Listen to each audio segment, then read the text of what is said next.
আসসালামু আলাইকুম। সুপ্রিয় দর্শক, আপনারা দেখছেন আমাদের চ্যানেলের বিশেষ বিশ্লেষণমূলক প্রতিবেদন।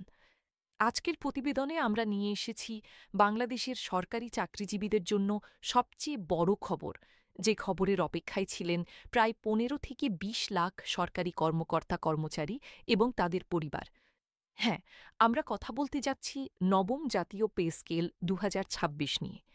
আজকের এই বিশেষ প্রতিবেদনে আমরা জানাব গেজেট কখন হচ্ছে, কিভাবে হচ্ছে বাস্তবায়ন, কার বেতন কত বাড়ছে, নিম্ন গ্রেডের কর্মচারীদের জন্য কী সুখবর, আর বিশেষ ভাতা বাতিলের ফলে প্রকৃত বেতন বৃদ্ধির হার আসলে কত, সেই সব প্রশ্নের বিস্তারিত উত্তর।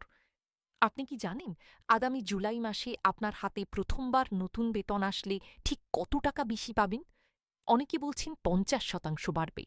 কিন্তু বাস্তবে কি সত্যিই ৫০% পুরোটাই পাবেন, নাকি এর মধ্যেও আছে প্যাচ? আজকের এই ভিডিওতে আমি গ্রেড ধরে ধরে একদম কষে দেখাবো আপনার হাতে প্রথম মাসে কত টাকা আসবে। শুধু তাই নয়, যে জিনিসটা কেউ এখনো সরাসরি বলেনি সেই বিষয়টাও আজ খুলে বলবো। তাই ভিডিওটা শেষ পর্যন্ত দেখুন। আচ্ছা, একটু পেছনে যাই। ২০১৫ সালে অষ্টম পে স্কেল হয়েছিল। সেই থেকে আজ পর্যন্ত ১১ বছর পেরিয়ে গেছে। এই ১১ বছরে চালের দাম বেড়েছে, বাড়ি ভাড়া বেড়েছে, বাচ্চার স্কুলের খরচ বেড়েছে, ওষুধের দাম বেড়েছে। সবকিছুই বেড়েছে, কিন্তু বেতন থেকে গেছে সেই একই জায়গায়। ২০তম গ্রেডের একজন কর্মচারী মাসে পান ৮,২৫০ টাকা মূল বেতন। এই টাকায় ঢাকা শহরে একটি পরিবার কিভাবে চলে সেটা আপনি নিজেই ভাবুন।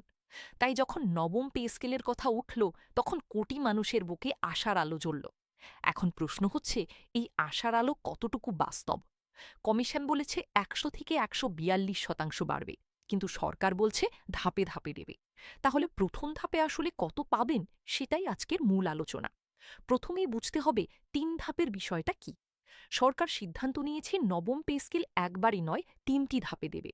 প্রথম ধাপ শুরু হবে ১ জুলাই ২০২৬ থেকে। এই ধাপে পাবেন কমিশনের সুপারিশকৃত নতুন মূল বেতনের ৫০%। দ্বিতীয় ধাপ আসবে ২০২৭ থেকে ২০২৮ অর্থ বছরে। তখন বাকি ৫০% মূল বেতন যুক্ত হবে। তৃতীয় ধাপে ২০২৮ থেকে ২০২৯ অর্থবছর থেকে বাড়ি ভাড়া, চিকিৎসা এবং যাতায়াত ভাতাসহ সব সুবিধা নতুন কাঠামোয় আসবে। এখন আপনার মনে প্রশ্ন জাগতে পারে, ৫০% মানে কি আমার এখনকার বেতনের ৫০% বাড়বে, নাকি নতুন স্কেলের ৫০% পাব? উত্তর হল, নতুন সুপারিশকৃত মূল বেতনের ৫০% দেওয়া হবে প্রথম ধাপে।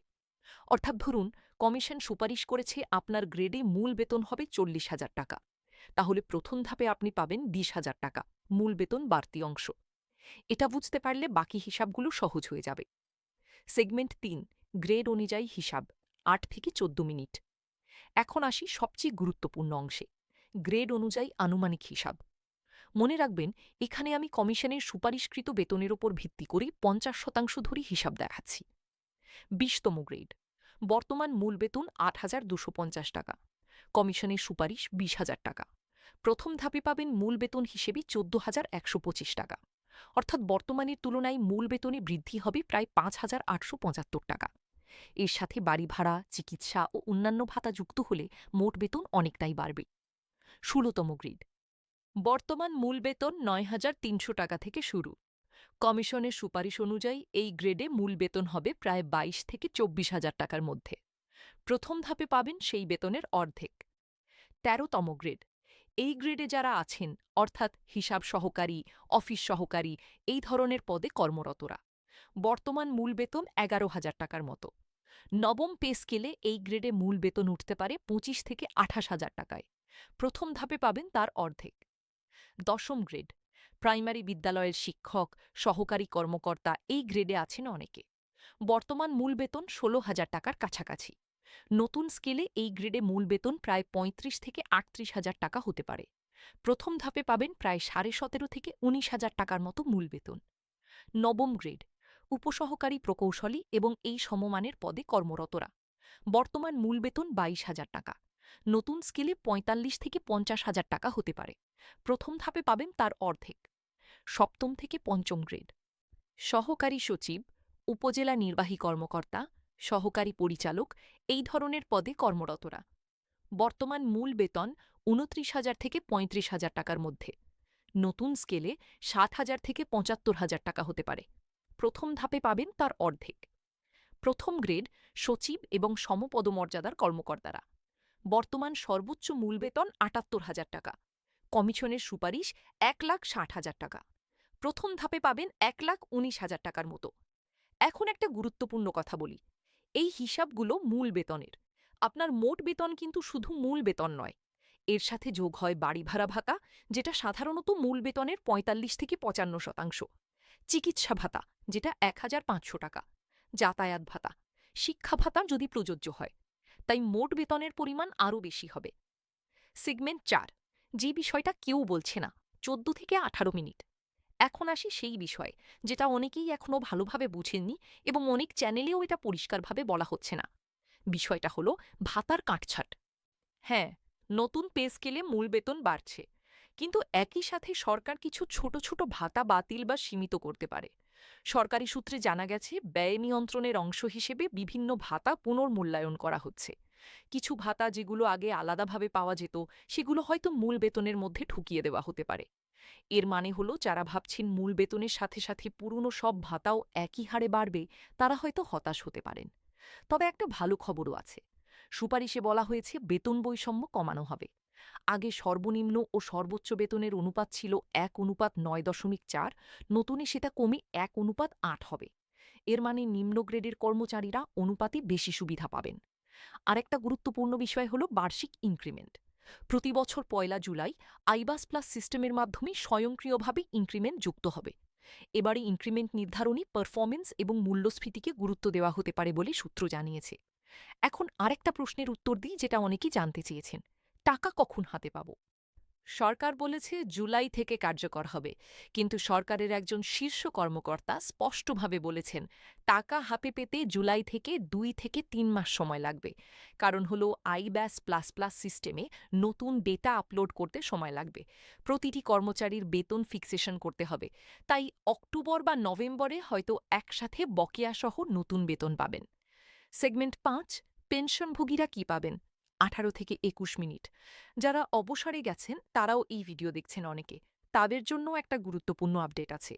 প্রায় ৯ লাখ পেনশনভোগীকে নবম পে স্কেলের আওতায় আনার পরিকল্পনা রয়েছে। বিশেষ করে যারা বর্তমানে কম পেনশন পাচ্ছেন, তাদের ক্ষেত্রে সর্বোচ্চ ১০০% পর্যন্ত পেনশন বৃদ্ধির কথা বিবেচনায় আছে। যারা এলপিআরে আছেন, অর্থাৎ অবসরের আগের ছুটিতে আছেন, তারাও নতুন বেতন কাঠামোর সুবিধা পাবেন বলে সিদ্ধান্ত হয়েছে। তবে পেনশনভোগীদের ক্ষেত্রে একটু বেশি সময় লাগতে পারে, কারণ তাদের হিসাব নিকাশ একটু আলাদা। তৃতীয় ধাপ পর্যন্ত অপেক্ষা করতে হতে পারে অনেক পেনশনভোগীকে। একটা কথা বলে রাখি, যেটা হয়তো অনেকে জানেন না। অষ্টম পে স্কেলের সময় যারা অবসরে চলে গিয়েছিলেন, তারা কিন্তু সেই পে স্কেলের সুবিধা পেয়েছিলেন। এবারও একই নিয়ম প্রযোজ্য হবে বলে আশা করা হচ্ছে। তবে এটা সরকারের চূড়ান্ত সিদ্ধান্তের উপর নির্ভর করছে। সেগমেন্ট ৬, এমপিওভুক্ত শিক্ষক ও বেসরকারি কর্মীরা কি পাবেন? ২১ থেকে ২৩ মিনিট। এই বিষয়টা নিয়ে সবচেয়ে বেশি বিভ্রান্তি দেখা যাচ্ছে। এমপিওভুক্ত শিক্ষক কর্মচারী এবং স্বায়ত্তশাসিত বা আধা স্বায়ত্তশাসিত সংস্থার কর্মীরা প্রথম ধাপে একই সাথে সুবিধা পাবেন কিনা সেটা এখনও পুরোপুরি নিশ্চিত নয়। বাজেটে যে ৪৪,০০০ কোটি টাকা বরাদ্দ রাখা হয়েছে, সেটা সরকারি কর্মচারী, পেনশনভোগী এবং সম্ভাব্যভাবে এমপিওভুক্তদের জন্যও ব্যবহার হতে পারে। কিন্তু কাদের আগে কাদের পরে, এটা এখনও সুনির্দিষ্ট নয়। সহজ কথা হলো, এমপিওভুক্ত শিক্ষকরা সরাসরি সরকারি কর্মচারী নন, তাই তাদের বেতন কাঠামো আলাদা নিয়মে চলে। তবে ঐতিহাসিকভাবে দেখা গেছে, নতুন পে স্কেল সরকারি কর্মচারীদের পরেই এমপিওভুক্তদের জন্যও কার্যকর হয়। এবারও তাই হওয়ার সম্ভাবনাই বেশি। সমাপ্তি। সেগমেন্ট ২৩ থেকে ২৫ মিনিট। এতক্ষণ ধরে ধৈর্য ধরে দেখলেন, সেজন্য ধন্যবাদ। এখন সংক্ষেপে পুরো বিষয়টা বলি। নবম পে স্কেল ১লা জুলাই ২০২৬ থেকে কার্যকর হবে। প্রথম ধাপে সুপারিশকৃত নতুন মূল বেতনের ৫০% পাবেন। টাকা হাতে আসতে সেপ্টেম্বর বা অক্টোবর পর্যন্ত সময় লাগতে পারে। কিছু ছোট ভাতা কমতে পারে, তবে মোট আয় বাড়বে।